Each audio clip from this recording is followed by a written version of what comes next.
Alors, nous sommes nombreux à trouver que le monde fonctionne de plus en plus mal. En tous les cas, c'est ce que nous ressentons en France, en Europe et dans le monde occidental. Et on a envie de comprendre, mais d'où viennent tous ces troubles qui s'enchevêtrent les uns dans les autres. Alors, pour le comprendre, ben, on a envie d'aller en librairie, puis de chercher des livres qui essayent de nous éclairer.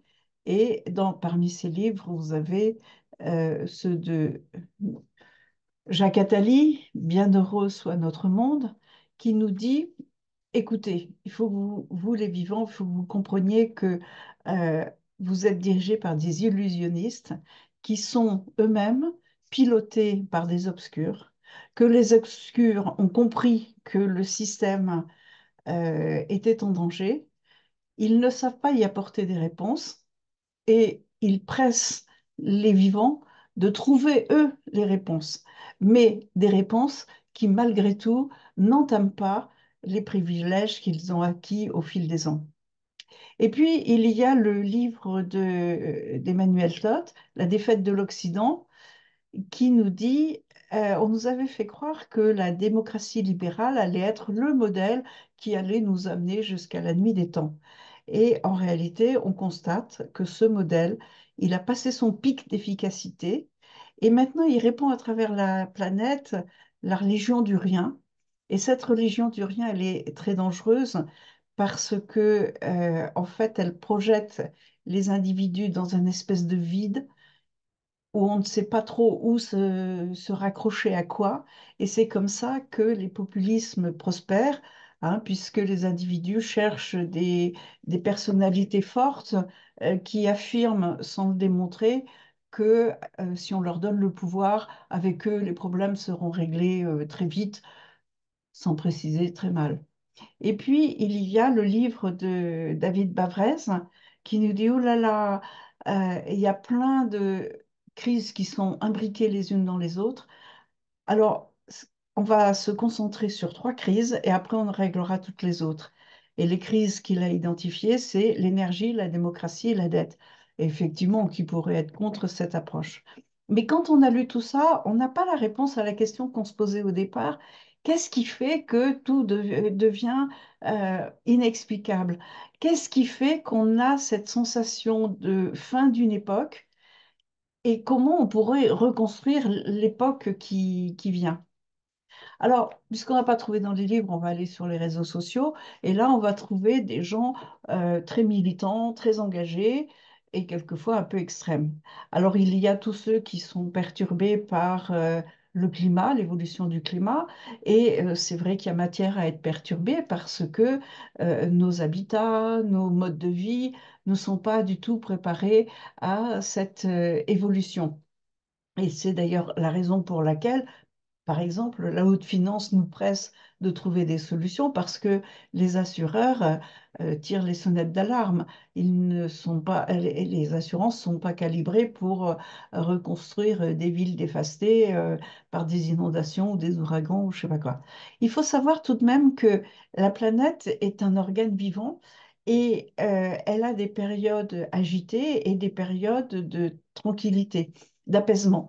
Et la sédentarisation que nous sommes en train de terminer, hein, on va revenir dessus, eh bien la sédentarisation, elle a été rendue possible parce que justement la planète s'était apaisée. Ce qui est un peu singulier à noter, c'est que à présent la planète rentre à nouveau dans une période d'agitation. Et comme par hasard, nous changeons d'air. Alors, il y a le problème de la démographie. Avec l'avènement de l'ère industrielle et le succès de l'ère industrielle en Europe, on a réussi à mieux nourrir les gens, mieux les soigner, mieux les éduquer, mieux les loger, etc. Et la fécondité a suivi. Et puis, progressivement, au fur et à mesure que les bienfaits de l'ère industrielle se sont répandus à travers la planète, ben, la démographie s'est propagée. Nous, étant des Européens, nous avons été les premiers à en profiter puisque l'ère industrielle est née en Europe. Et cette effervescence démographique, elle nous a bien intéressés puisque elle nous a permis d'aller envoyer des concitoyens un peu partout qui nous ont ramené des tas de trucs dont on avait envie et besoin. Mais cette croissance démographique fait que l'homme est presque devenu une espèce invasive et la nature, quand il y a des excès, elle trouve des solutions pour les endiguer ou s'en débarrasser purement et simplement. Et effectivement, nous amorçons, nous, en Europe et en Occident, notre décrue démographique et progressivement, nous voyons déjà se dessiner la décrue démographique sur les autres continents. Mais je comprends que nous nourrissions une certaine angoisse avec euh, cette idée du grand remplacement, hein. Nous sommes des sapiens, donc c'est une histoire que nous connaissons.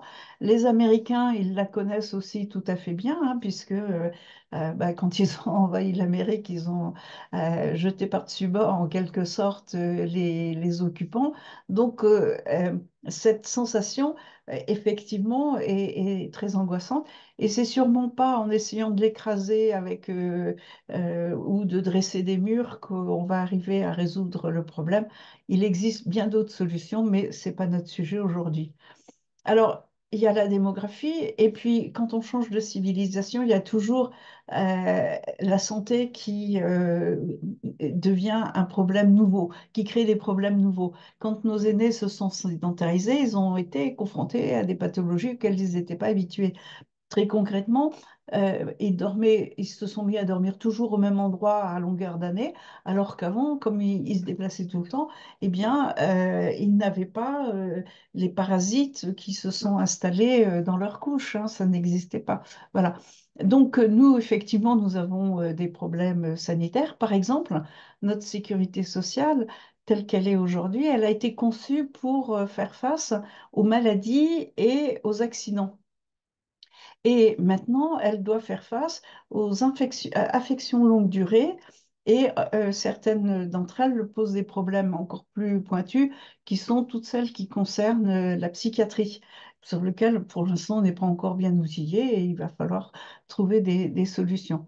Et puis, il y a le dénouement de la dernière guerre mondiale qui s'est faite avec des traités dont on savait que ce n'étaient pas les meilleurs arrangement qu'il fallait retenir. Mais bon, il fallait quand même en finir avec cette guerre et on avait dit, bah, ça ne tiendra pas trop longtemps, 5 6 7 générations, 8 générations si on s'en sort bien. Bon, ben maintenant, il faut traiter le problème. Et le problème de la géopolitique actuelle est sans doute un des sujets les plus préoccupants puisque il a pour effet de faire sortir les canons des hangars. Donc ça, c'est pas très réjouissant. Et puis surtout, nous découvrons les méfaits très sournois, très rampants, très insidieux des guerres hybrides. Hein. Et nous le voyons tous les jours dans les journaux, quand on ouvre les nouvelles et qu'on découvre qu'il y a eu un assassinat ici, un incendie là-bas, une révolte incontrôlée dans un autre coin, etc. Et toujours quand il y a des périodes de troubles, eh ben, il y a les gros malins du profit rapide qui tirent leur épingle du jeu, hein, et comme ça, l'Europe se découvre tout d'un coup avec des narcotrafiquants sur son territoire, alors qu'elle avait toujours eu la sensation que ça se passait à l'autre bout de la planète. Donc, sur les réseaux sociaux, on voit des choses aussi très intéressantes et certainement complémentaires à ce qu'on peut lire dans les librairies en se prémunissant des fake news pour ce qui est des réseaux sociaux. Mais on n'a toujours pas l'idée de comment se fait-il que tout ceci se manifeste comme ça brutalement. Est-ce que c'est un hasard ou il y a une raison profonde? Alors, je vais vous proposer d'essayer de comprendre cette situation avec un éclairage qui est tout à fait inhabituel, qui est celui de la vision du futur.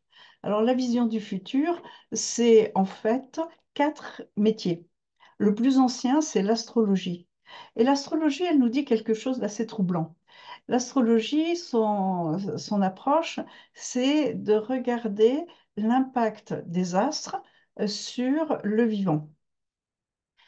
Et elle nous dit que nous sommes en train de quitter l'ère des poissons et que nous nous acheminons vers l'ère du Verseau. Et elle précise, l'ère des poissons est marquée par les dogmes. Or, avant l'ère du poisson, en fait, elle recouvre à peu près la période qui va du début à la fin de la sédentarisation. Et avant la sédentarisation, les hommes vivaient en petites tribus de 12 à 20 personnes et ils étaient très, très confrontés à la violence de la nature. Et ils étaient dans une phase où il fallait qu'ils imposent leur existence dans le monde du vivant. L'homme est le dernier mammifère apparu sur Terre. Et pour y parvenir, ils avaient développé la spiritualité. Parce qu'avec la spiritualité, ils arrivaient à faire des tribus très soudées, très cohérentes, donc très efficaces. Mais quand ils ont voulu se sédentariser pour exploiter les minerais de métaux, développer l'agriculture et surtout se lancer dans des projets architecturaux à caractère spirituel d'une ambition inimaginable, eh bien, ils ont été obligés de s'accumuler dans des villages de 100 puis quelques centaines de personnes puis même quelques milliers. Et là, les mécanismes de spiritualité ne fonctionnent plus. Et c'est comme ça qu'ils ont été amenés à simplifier un peu les processus en créant des dogmes et en créant le prosélytisme qui permet de forcer les citoyens, les concitoyens à adhérer aux dogmes de la cité. Et puis, nous arrivons à une étape où nous avons la sensation que ces dogmes sont des carcans et qu'il faut les faire voler en éclats. Et pour les remplacer, nous nous tournons vers la pensée scientifique que nous stimulons avec notre esprit critique et nous essayons de regarder le monde sous un angle différent. Or, comme vous le voyez, le pictogramme de l'ère du Verseau, c'est une cruche avec de l'eau qui coule. L'eau qui coule, ça donne la sensation qu'il n'y a plus de cohésion, ça coule, on est accroché à rien. Et effectivement, c'est un peu le message que l'on entend dans le livre d'Emmanuel Todd, hein, c'est le fait que les individus sont pris d'une certaine forme de vertige et du coup, ils sont prêts à se jeter dans les bras de n'importe quelle personnalité un peu forte qui dit que, il va remettre de l'ordre et tout va repartir en marche avant. Évidemment, vous comprenez bien que, et vous allez le voir dans la suite de l'exposé, que c'est pas un dictateur qui va régler les problèmes. Euh, la situation est beaucoup plus singulière que ça. Alors, je vous ai dit, il y a 4 métiers. Les 3 autres ont été créés au début du XXe siècle, quand les industriels ont commencé à avoir besoin d'être beaucoup plus précis dans leur manière de faire leurs prévisions et leurs stratégies à long terme. Donc, vous avez les métiers liés aux prévisions qui sont faites avec des chiffres pour une durée de 0 à 3 ans, donc du court terme. Et puis, vous avez en moyen terme la prospective qui est faite avec des scénarios et qui est efficace sur une période de 3 à 5 ans à peu près. Et puis, la futurologie qui est donc dédiée au long terme et qui porte sur 30 ans, 60 ans, 90 ans et 120 ans. Alors, la futurologie, elle part de l'idée que les souches de notre futur sont inscrites dans notre passé. Donc, si on essaye de décortiquer notre passé, avec en particulier tous les processus des décisions qui font qu'on en est arrivé là où nous en sommes aujourd'hui, eh bien, nous devrions pouvoir faire comprendre les trends et puis imaginer la suite. Alors, il y a 2 branches dans la futurologie. Il y a la futurologie systémique qui est faite en faisant des corrélations avec des séquences statistiques. Le problème de la futurologie systémique, on les connaît bien maintenant avec l'intelligence artificielle, c'est les mêmes, hein, c'est que on est très dépendant de la qualité des données. Et s'il manque un paramètre qui est significatif par rapport à ce qu'on veut étudier, ou si la qualité des données par rapport à ce paramètre sont un peu défaillants, on crée sans le vouloir des angles morts, hein, tout comme l'intelligence artificielle fait des hallucinations. Ben là, on fait des angles morts et c'est tout à fait dommageable. Et le deuxième inconvénient, qui est peut-être encore plus préoccupant, c'est que cette approche est strictement incapable d'intégrer la capacité d'adaptation du vivant. Or, le vivant a une capacité d'adaptation phénoménale. Et c'est précisément la raison d'être de la futurologie cybernéticienne, qui, elle, ne travaille pas sur les séquences de chiffres, mais justement sur les mécanismes d'évolution. Hein, cybernétique, ça veut dire évolution. Systémique, ça veut dire quand un paramètre bouge, les autres bougent. Et donc, j'étudie la façon dont un paramètre a de l'impact sur les autres paramètres. Accessoirement, le rapport Midos du Club de Rome et ensuite les travaux du GIEC qui prolongent ces travaux sont faits avec de la futurologie systémique. Et effectivement, quand vous rentrez dans les détails, vous voyez qu'il y a des angles morts. Alors qu'en futurologie cybernéticienne, on fonctionne en essayant d'agréger l'état des connaissances les plus avancées dans les sciences du vivant. Et nous regardons comment ces sciences, ce que nous disent les sciences du vivant, en termes d'analyse de notre passé et présent, comment ces trends vont à la rencontre de ce que nous disent nos précurseurs, c'est-à-dire les innovateurs en matière de technologie et les artistes. Et donc, ceci nous permet de créer des tendances, hein, et avec ces tendances, on peut commencer à construire des visions à long terme. Alors, les rapports des futurologues cybernéticiens sont quelquefois un peu roboratifs, et pourtant on a besoin d'informer des publics larges. Alors, on fait appel à la science-fiction. La bonne science-fiction est faite avec de la futurologie cybernéticienne. Alors, en futurologie cybernéticienne, on a un certain nombre de règles qui nous permettent de fonctionner un petit peu plus vite. En particulier, on sait que l'évolution du vivant va dans un seul sens, ça va de la matière vers le spirituel. Et ces évolutions, elles se font par étapes successives, en mode essai-erreur, hein. Et dans les choix qui sont retenus dans le vivant pour passer à la postérité, c'est toujours le même arbitrage, c'est obtenir un meilleur résultat avec moins d'énergie ou moins d'informations. Voilà.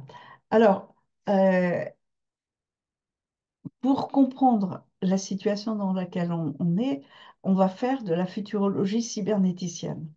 Et donc, on va s'intéresser au processus d'évolution du dernier chapitre de notre histoire. La plus petite cellule vivant sur Terre est douée d'homéostasie. Et cette cellule, elle est dans un organe qui est lui-même doué d'homéostasie. Cet organe, il est dans un être qui est lui-même doué d'homéostasie. Et cet être, il est dans une communauté, etc., etc., pour aller jusqu'à l'ensemble du vivant. Alors, cette homéostasie, c'est une faculté du vivant qui fait qu'il y a un éveil permanent qui scrute la nécessité, l'éventuelle nécessité de s'adapter, soit parce qu'un danger surgit, soit parce qu'une opportunité se présente. Et si on décide de s'adapter, ce qui représente un risque, hein, parce qu'on peut se tromper dans une adaptation, eh bien, si on décide de s'adapter, le vivant se met en mode essai-erreur. Il essaye des tas de choses, des tas de possibilités pour voir comment il pourrait saisir, par exemple, l'opportunité qui se présente à lui. Et c'est une période très exubérante. Et si vous voulez vous en convaincre, vous allez à la Galerie des Espèces à Paris et vous verrez, vous fixez par exemple de regarder comment on arrive au concept de la jambe, hein, et vous verrez des très fines, très musclées en haut, très musclées en bas, homogène, etc., etc. Voilà. Et donc, à un moment donné, on arrive à une phase où on n'a peut-être pas trouvé la solution, mais on en a trouvé une qui est à peu près correcte. Alors, on rentre en phase de rationalisation. Le terme technique, c'est simplexité, c'est-à-dire qu'on va retirer tout ce qui est devenu inutile et on repart en régime de croisière, en mode régime de croisière, mais sur de nouvelles bases. Alors, je vous ai dit, nous sortons de la sédentarisation, dont le dernier chapitre est l'ère industrielle. Et cette ère industrielle, c'est une histoire en trois temps. Elle a démarré en Europe et maintenant elle se propage progressivement sur l'ensemble de la planète. La première étape, c'est que tout d'un coup, l'homme découvre qu'il sait faire des tas de choses qu'il ne savait pas faire avant et il le fait savoir. Et donc, la demande émerge. Hein, on sait faire des lave-linges, on sait faire des patins à roulettes. Des industriels disent, bah, moi, je vais faire des patins à roulettes, moi, je vais faire des lave-linges. Et donc, tout le monde s'y met. Les uns veulent acheter à tout prix, mais les autres veulent produire à tout prix. Et puis, euh, le pire des produits trouve quand même un demandeur parce que, il y a de l'excitation. Mais évidemment, à un bout d'un moment, le consommateur, il commence à devenir un peu exigeant et puis le chef d'entreprise, il essaye de se professionnaliser, puis ceux qui n'arrivent pas à s'adapter, bah, ils disparaissent. Hein. Et donc, on est obligé de mettre plus d'intelligence dans les produits. Et puis, si on fait écho à ce qu'on vient de dire à propos de l'homéostasie, évidemment, on rentre dans une phase de rationalisation. Et qu'est-ce qui me fait dire qu'on rentre dans cette phase de rationalisation? C'est que tout simplement, les générations qui arrivent nous le disent. Ils disent, ça suffit. Maintenant, on va arrêter de produire des yaourts pour simplement écraser le concurrent. On veut rationaliser la manière de produire et de consommer. Donc, nous rentrons dans une phase que nous savons faire parce que le numérique et la robotisation permettent de le faire. Il suffit simplement que nous nous organisions pour avoir des créatifs, des experts très pointus et des managers de très haut niveau. Et on sait les fabriquer aussi.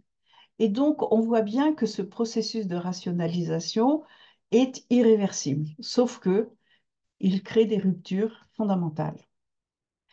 Alors, une des représentations de cette rupture, c'est ce qu'on appelle la courbe Oxford 2017, dans laquelle des étudiants ont analysé les tâches de environ 2500 personnes et ont regardé à quelle échéance ces tâches pouvaient disparaître parce que on modifie l'organisation et donc du coup il n'y a plus lieu de faire comme ça, ou bien on robotise. Et cette courbe nous dit, eh bien, cette rationalisation elle fait disparaître en priorité les tâches allouées à la classe moyenne. Donc, au bout du bout, la classe moyenne va s'effondrer. Or, une civilisation qui laisse s'effondrer sa classe moyenne est une civilisation en perdition. Donc, nous sommes face à danger certain.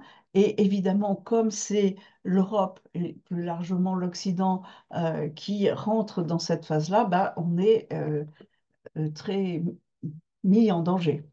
Mais au-delà de ça, il faut revenir sur le pacte social qui a permis de faire émerger l'ère industrielle.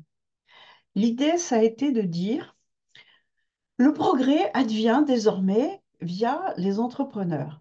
Donc, je vais admettre que les entrepreneurs s'enrichissent, en contrepartie de quoi on va leur demander de fournir du travail au plus grand nombre.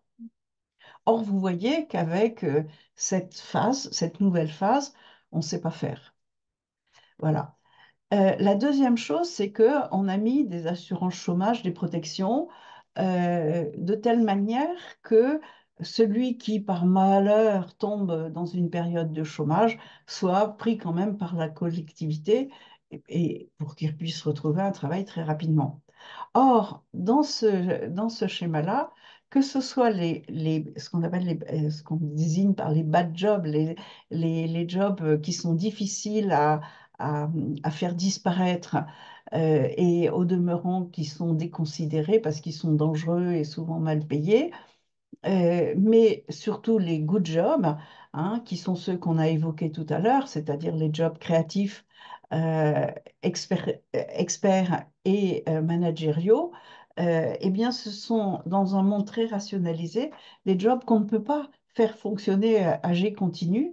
Il faut avoir des périodes de ressourcement.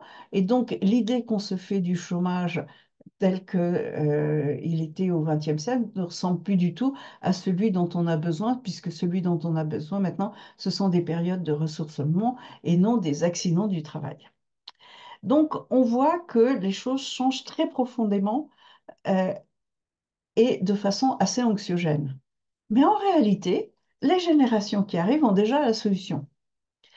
Parce qu'ils nous disent, bon, si il faut aller dans les usines produire des chaussettes et des cachets d'aspirine, on va le faire, mais on le fait vraiment à contre-cœur.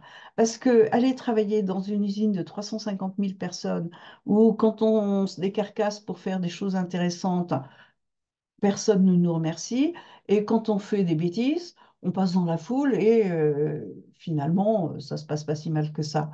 Donc, on n'a pas envie. Nous, ce qu'on veut, c'est s'investir et avoir de la reconnaissance. Donc, ça ne nous intéresse pas beaucoup. Mais enfin, s'il faut le faire, on va le faire. Nous, ce qui nous intéresse, c'est plus de satisfaire les besoins primaires des individus, ce qui est la raison d'être des activités productives. Et notre économie actuelle ne sait faire fonctionner que l'économie productive. Elle n'a pas d'autre mécanisme pour faire autre chose. Eux, ce qu'ils veulent maintenant, parce qu'ils en ressentent le besoin, ils veulent développer l'économie contributive. Et l'économie contributive, c'est celle qui a pour objet de développer un vivre ensemble de la meilleure qualité possible. Or, ce vivre ensemble de la meilleure qualité possible, notre secteur productif en a de plus en plus besoin. On l'a vu tout à l'heure, je le répète sans arrêt, hein, les tâches créatives, expertise et managériales. Or, le système productif ne sait faire fonctionner que le système productif parce qu'il lui faut des profits pour pouvoir faire tourner la machine. Malheureusement, cette phase de rationalisation, elle fait baisser les prix, puisqu'on est plus efficace, on fait baisser les prix. En faisant baisser les prix, on fait baisser les profits. Et donc, les géants de la finance disent, oh là là, mais du coup, il faut produire plus pour maintenir quand même un niveau de profit tout à fait suffisant et accessoirement un niveau de taxation suffisamment attractif pour les États pour qu'ils puissent fonctionner.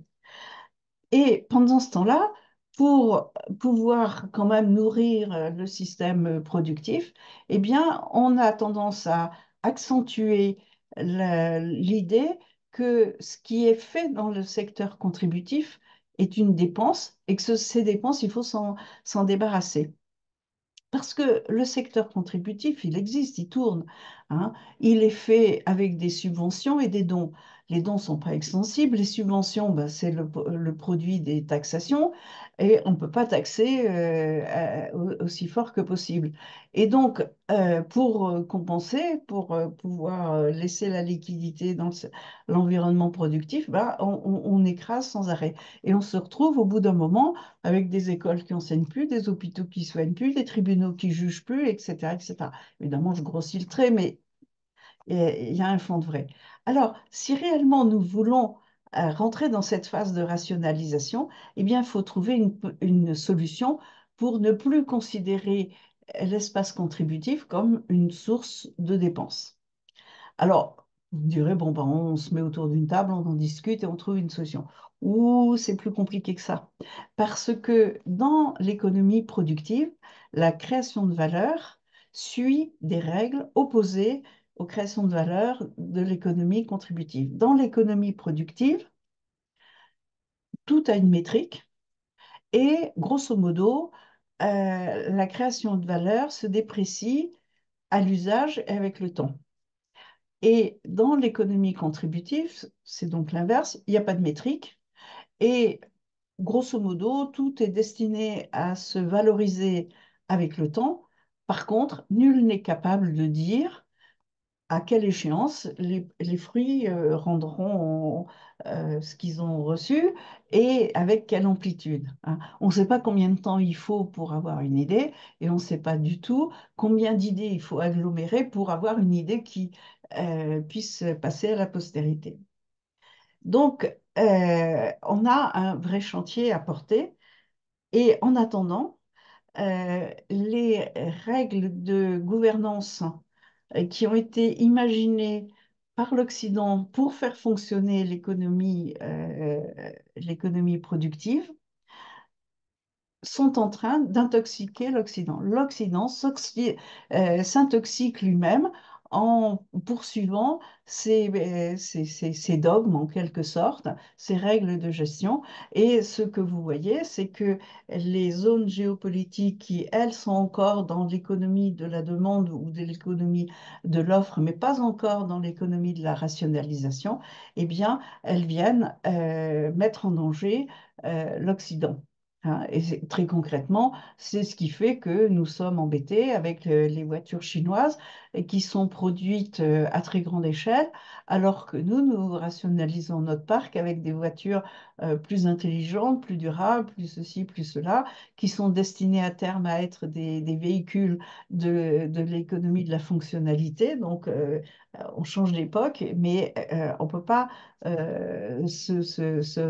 s'en sortir avec les autres parties du globe qui ont une autre forme d'économie. Alors, euh, il y a un énorme chantier à envisager. Alors, assez singulièrement, jusqu'à maintenant, le secteur académique s'impliquait très peu là-dedans. Il semblerait que ce soit en train de changer. Les réflexions se mènent plutôt dans dans les cercles de réflexion, les think tanks, hein, voilà. Donc, vous avez par exemple le cercle des économistes et les économistes atterrés qui sont plutôt orientés vers comment adapter le libéralisme pour qu'il trouve une solution à cette problématique. Et puis, vous avez d'autres cercles qui sont plus axés sur le climat et qui disent la chose suivante. Euh, le climat entrave tous les jours un peu plus l'économie, donc il faut y apporter des réponses. Ces réponses coûtent très très cher et donneront jamais de bénéfices effectifs, ou du moins à tellement long terme. Donc ce sont en fait ce qu'on appelle des dépenses d'évitement. Et on ne peut pas les financer avec la finance classique puisque ça ne donne pas de retour sur investissement. Donc, on va essayer de dévoyer les règles actuelles pour malgré tout financer. Enfin voilà, moi personnellement, je trouve que dévoyer le système alors qu'il est devenu complètement calaminé d'une complexité inouïe, avec des acteurs dont les valeurs ajoutées deviennent de plus en plus inexistante puisque tout se numérise. Enfin bon, bref, il y a besoin de toute façon d'un grand coup de ménage, mais surtout, il y a besoin de penser autrement l'économie. Parce que actuellement, comment on fait face à la situation? Pour faire tourner une économie, il faut injecter de la liquidité, c'est les fameux emprunts. Et euh, actuellement, les emprunts, euh, on injecte plus que ce qu'il ne faut pour faire tourner l'économie et cet excédent qui donne lieu à des emprunts à part entière, hein, comme si c'était des emprunts productifs, eh bien, ils sont faits pour financer de la paix sociale. Et ça, c'est pas durable. Hein. Et si c'est pas durable, les mécanismes monétaires, dont le chef de file est le dollar, eh bien, les mécanismes monétaires, ils vont s'écrouler parce que la monnaie, elle est directement liée à la confiance que nous avons dans la monnaie. Et si cette monnaie s'écroule, c'est un coup de tonnerre sensationnel. Or, ce qui est en train de se passer actuellement, c'est qu'il y a un consortium Occident qui est en train de se monter, qui essaye de monter une monnaie, on les appelle les BRICS, hein, et ils disent, quand le dollar va s'effondrer, nous, on imposera notre monnaie. Mais ça ne va pas être aussi simple. Et en attendant, bah, on voit les canons sortir des hangars et on subit les guerres hybrides, surtout les guerres hybrides pour ce qui nous concerne. Donc, c'est pas durable. Alors, personnellement, j'anime un think tank qui s'appelle, je co-anime un think tank qui s'appelle Altermonnaie et qui étudie une approche très originale, trop originale parce qu'on on est un peu isolé dans notre mode, dans nos propositions. On dit, bon, si pour l'ère industrielle, on a injecté les liquidités du côté des entrepreneurs avec qui on avait passé un pacte, mais que ces entrepreneurs ne savent plus honorer ce pacte, alors j'injecte la liquidité, cette fois-ci, du côté de tout ce qui va être nécessaire pour favoriser un vivre ensemble de très haut niveau qui me produira les talents et les talents, les savoirs et les managers dont j'ai besoin pour avoir un secteur productif efficient.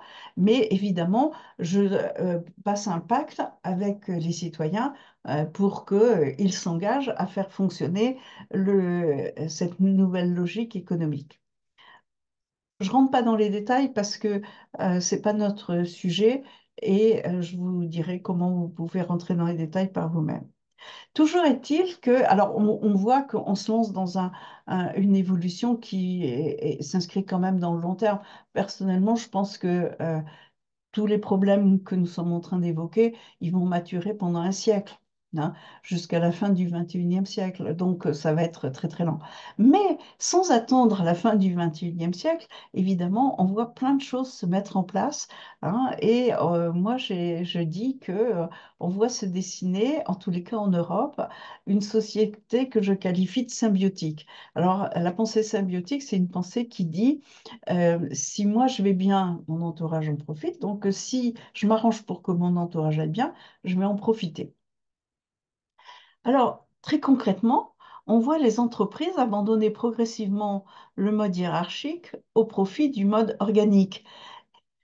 Et c'est exactement ce qui nous arrive, hein. Les créatifs, les experts, ils ont besoin d'être managés, mais c'est eux qui font le boulot. On n'a pas besoin de leur dire sois créatif, sois plus pointu dans tes expertises. Et cette installation des organisations organiques, d'abord, elle est assez émouvante parce que la nature est elle-même organisée en mode organique. Ce mode organique, il a un intérêt, c'est qu'il est fractal, hein. Il va du territoire jusqu'aux plus hautes instances de cohésion de l'humanité. Donc, il présente énormément d'avantages. Et on le voit se propager.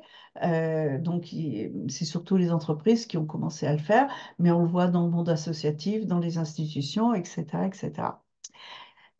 Et du coup, on a une autre vision du pouvoir, et en particulier notre forme de démocratie actuelle, qui est, il faut reconnaître, un embryon de démocratie. Bon, ces concepts ne sont pas tout neufs, ils sont nés au Moyen-Orient il y a environ 4000 ans. Mais on voit bien qu'on n'est pas arrivé à maturité, et d'ailleurs Emmanuel Todt nous le dit dans son bouquin, hein. Voilà. Donc, historiquement, le pouvoir, il était spirituel, on en a parlé au début. Et puis quand la sédentarisation s'est instaurée, on a été obligé de mettre un petit pouvoir à côté qui est devenu tout à fait important, hein, parce qu'il fallait que quelqu'un ait de l'autorité sur ce qu'on fait sur le territoire et comment éventuellement on va acquérir un peu de territoire supplémentaire. C'est ce qu'on a appelé pendant très longtemps et que nos grands-mères ont connu ou nos arrière-grands-mères, hein, le pouvoir régulier, le pouvoir séculier. Séculier, c'est spirituel. Et puis, progressivement, il y a le poids des innovateurs, des scientifiques qui ont commencé à émerger, mais évidemment, très rapidement, c'est la bourgeoisie, hein. Mais très rapidement, la haute finance a coiffé au poteau la bourgeoisie, en quelque sorte. Et aujourd'hui, nous avons une prédominance du pouvoir de la finance. Et la finance, elle est un peu sortie de son lit, ce qui fait que au lieu d'être au service du vivant, elle met le vivant à son service. Et évidemment, c'est de moins en moins supportable, d'autant que les effets sont de plus en plus visibles. Et on voit cette nouvelle forme de pouvoir apparaître, hein, c'est ce fameux pouvoir fractal et organique, et qui va inexorablement s'appliquer aux mécanismes démocratiques, hein, parce que l'homme ne supporte plus d'être assujetti à quelqu'un pour qui il a voté ou il n'a même pas voté, et pendant un mandat, il est forcément d'accord avec son député. Et c'est la prochaine fois qu'on va réélire des députés qui pourra manifester son mécontentement en ne votant plus pour le député actuel. On veut quelque chose de beaucoup plus fluide, beaucoup plus continu, et puis surtout qui va vraiment au plus près de l'homme vers des instances beaucoup plus hautes. Donc on voit à peu près comment il se dessine. Euh, les technologies pour le faire fonctionner commencent à être disponibles, hein. Les blockchains, des DAO, etc., permettent de faire des choses tout à fait intéressantes. Donc on voit à peu près la tendance.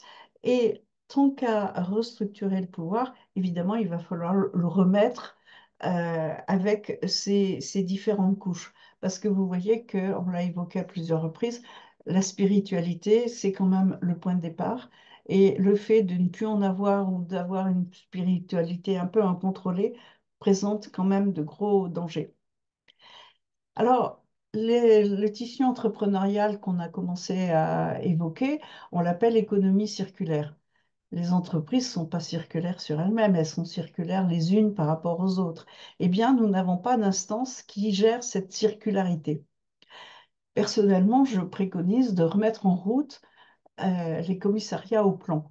Le commissariat au plan, tel que l'avait conçu le général de Gaulle, avait pour mission de faire justement de la futurologie qui lui permet de faire des projets à long terme, des projets cohérents sur lesquels on est capable d'argumenter, et ensuite d'utiliser des prospectivistes pour faire des projets, d'en déduire et actualiser des projets à moyen terme, et ensuite des prévisionnistes qui accompagnent les entrepreneurs avec des prévisions beaucoup plus opérationnelles, hein. Mais pour un chef d'entreprise, avoir une vision à long terme permet de faire des actions beaucoup plus cohérentes pour son entreprise, mais son entreprise dans un tissu entrepreneurial.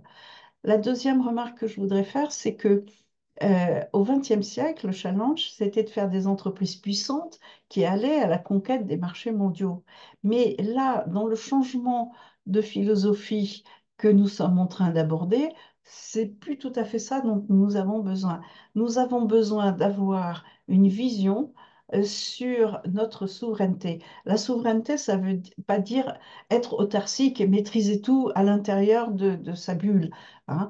Un être autarcique est un être qui va mourir. On a besoin d'échanges. Mais par contre, il faut arriver à développer des échanges basés sur la réciprocité et basés aussi sur la diversité. Quand on a un seul fournisseur pour une ressource essentielle, on se met complètement sous la dépendance du fournisseur. Donc, il faut avoir ce genre de vision. Et pour l'instant, nous n'avons pas les instances qui sont capables de faire ça, ou on les a eues, on les a supprimées, mais on ne les a pas remplacées. Alors, il y a le système éducatif qui est à mettre en cause, parce que nous sommes encore avec l'éducation de Jules Ferry. Jules Ferry, il a eu pour mission d'apprendre aux enfants à lire, écrire, compter, obéir et faire un peu d'instruction civique. Et ça correspondait aux besoins de l'époque parce qu'on essayait de pousser les populations vers les usines. Avant, ils étaient essentiellement dans les champs ou dans les ateliers des artisans.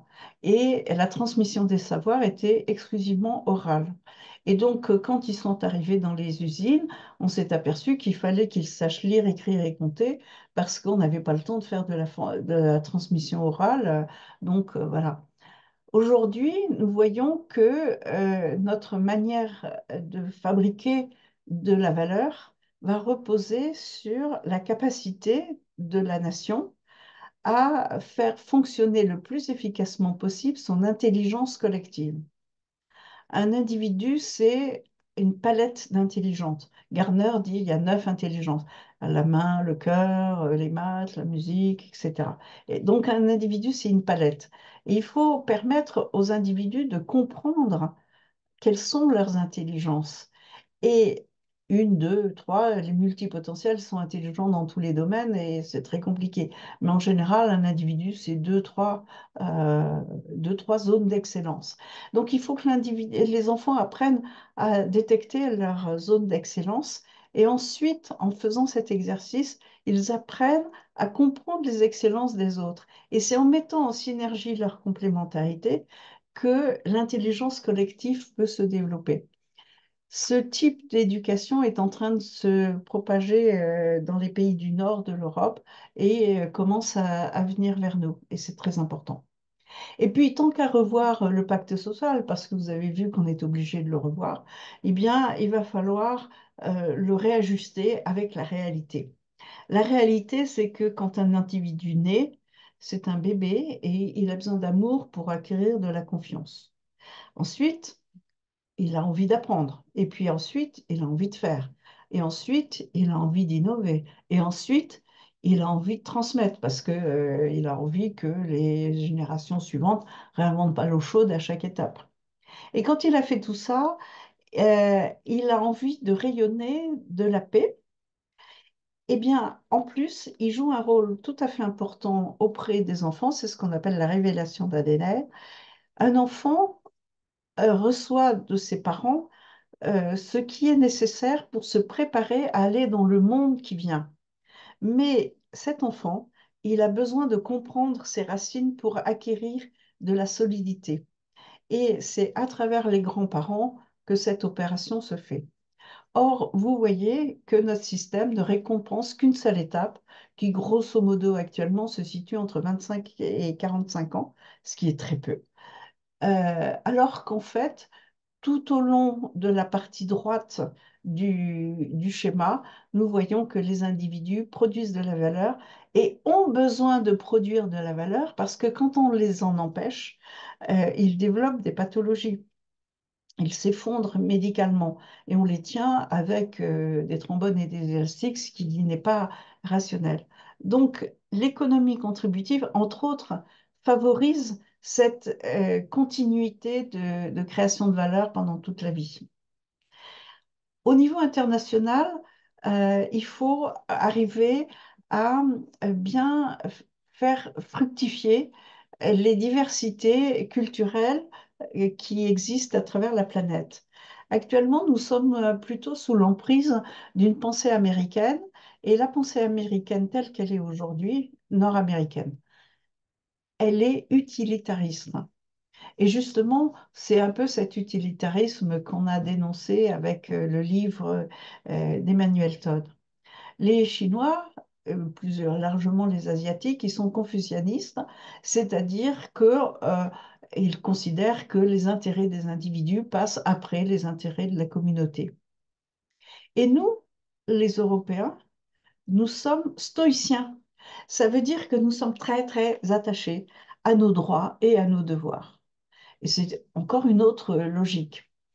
Et d'ailleurs, au titre de ces droits et de ces devoirs, nous sollicitons toujours plus de liberté en admettant que plus de liberté, c'est plus d'engagement. Et justement, l'économie duale que je propose dans mes travaux, elle tient compte de cette logique fondamentale. Or, vous savez qu'actuellement, la finance qui gouverne le monde, elle est de pensée anglo-saxonne, donc utilitariste, et elle n'est pas du tout stoïcienne, donc elle ne comprend pas ce qu'on lui dit quand on dit pour l'Europe, c'est ça qu'il faut. Alors le reste du monde, c'est toute une palette extrêmement riche. Je n'ai cité qu'une parce qu'elle est assez visible, hein, c'est toutes les zones géopolitiques qui sont plutôt animistes, c'est-à-dire le respect des anciens. Et un individu est un passeur de plats, quoi. Il doit enrichir pour une part le patrimoine des aînés et le passer à ses enfants. Et on a beaucoup à apprendre au contact de ces gens-là. C'est d'ailleurs avec ces gens-là que on a le moins de difficultés à se comprendre aussi, hein. C'est assez intéressant à savoir.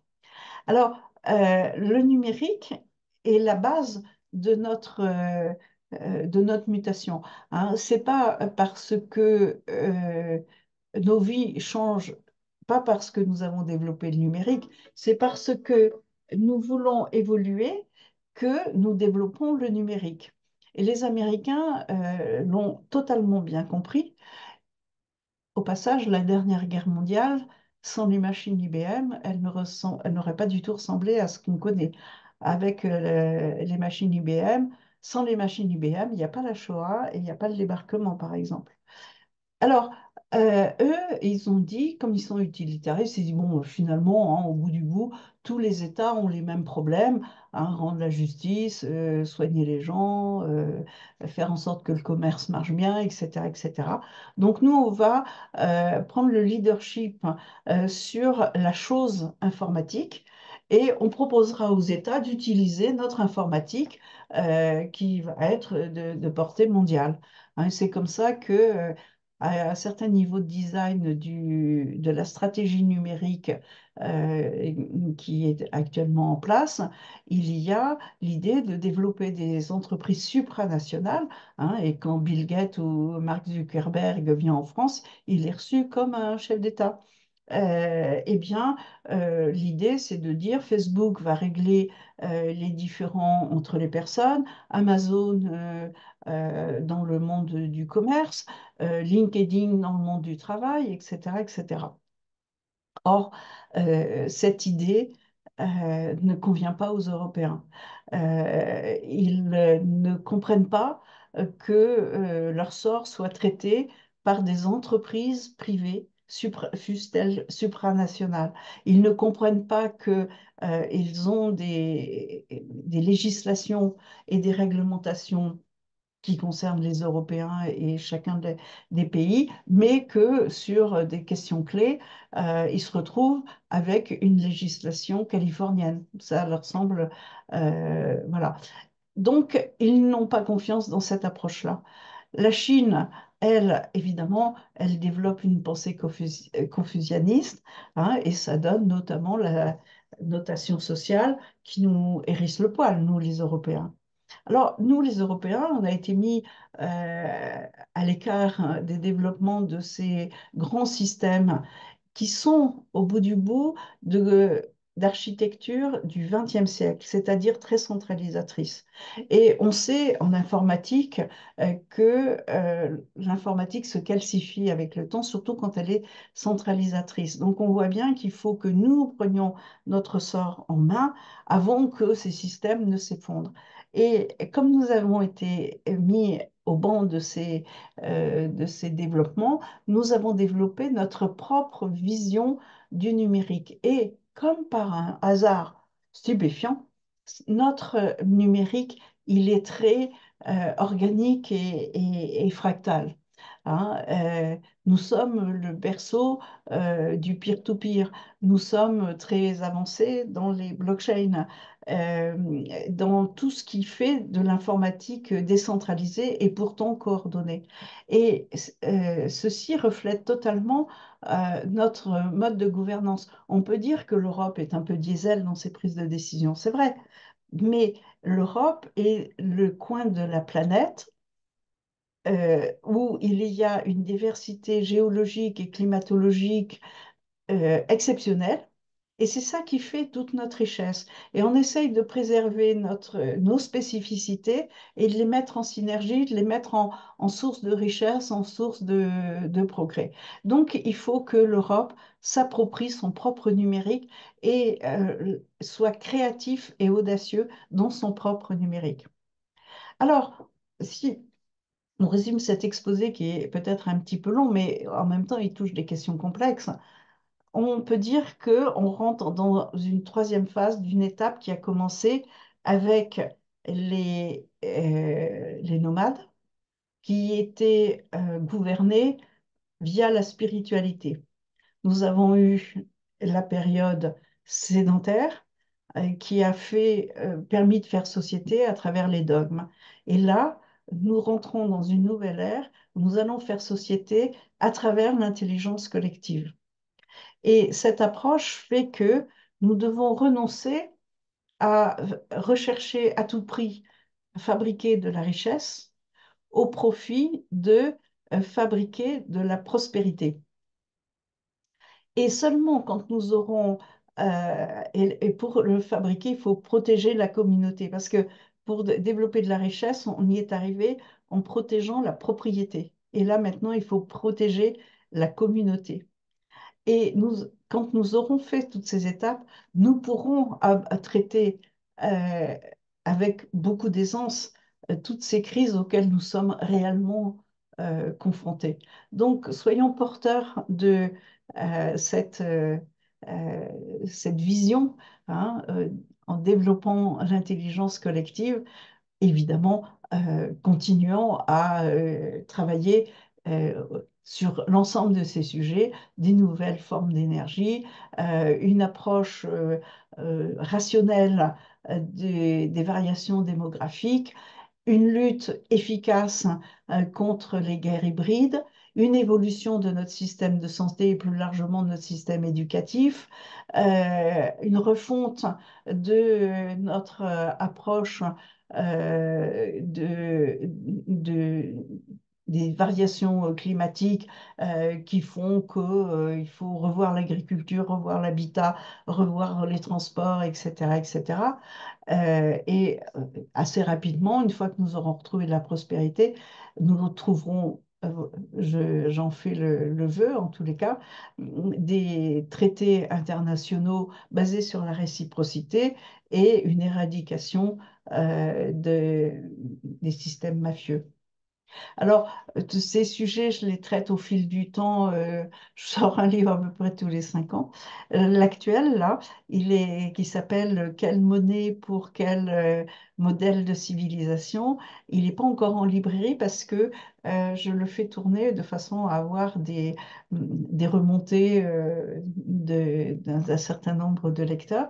Et je vais vous passer le lien si vous voulez contribuer à la maturation de cet ouvrage. Je vous remercie.